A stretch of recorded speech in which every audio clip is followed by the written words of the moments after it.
تخيل جيل كامل يكبر قدامنا، عنده كل شيء، هاتف، إنترنت، حرية ومعلومات تجيه في ثواني من كل مكان.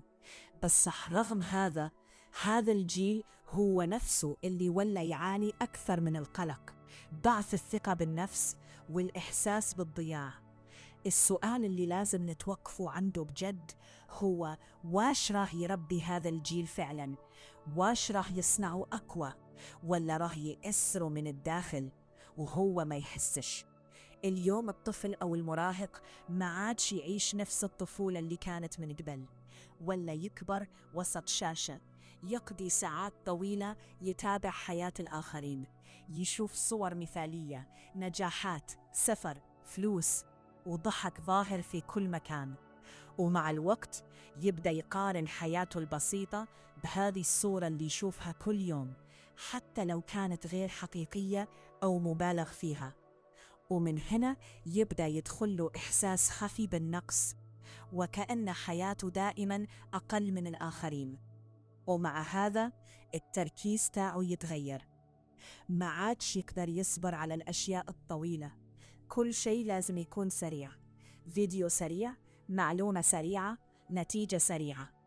وهذا الشيء مع الوقت يضعف القدرة على الصبر والمثابرة، ويخلي الجهد الحقيقي يبان صعيب مقارنة بالراحة اللي تعود عليها في العالم الرقمي. في نفس الوقت الضغط الاجتماعي ولا كبير بالزاف.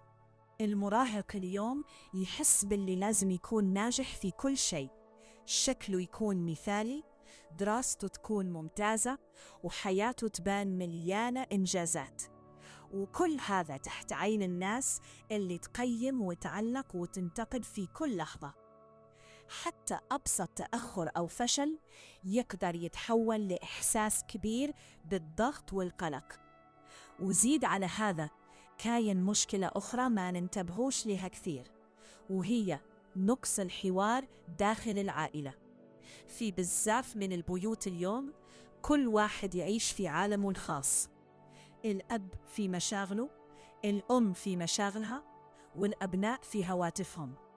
ومع الوقت يقل الكلام الحقيقي بين أفراد العائلة، ويولي الطفل أو المراهق ما يلقى حتى فضاء آمن يحكي فيه على مشاعره أو مشاكله، فيلجأ أكثر للإنترنت أو للأصدقاء الافتراضيين.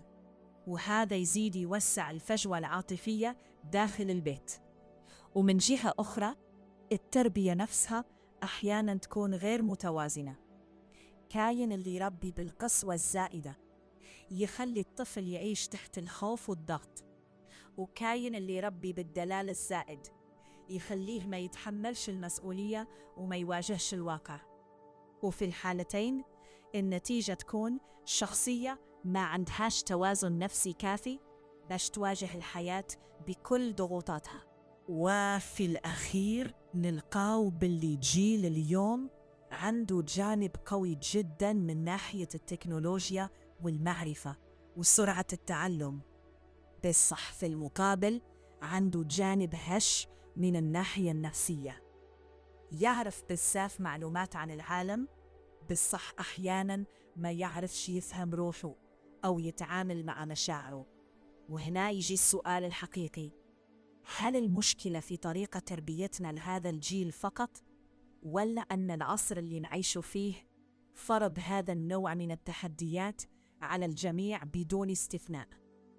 وفي النهاية لازم كل واحد يشوف هذا الكلام يسأل نفسه: هل فعلا نساهم في بناء جيل قوي من الداخل، ولا غير نركزوا على النجاح الخارجي وننسوا الأساس وهو الصحة النفسية والتوازن الداخلي؟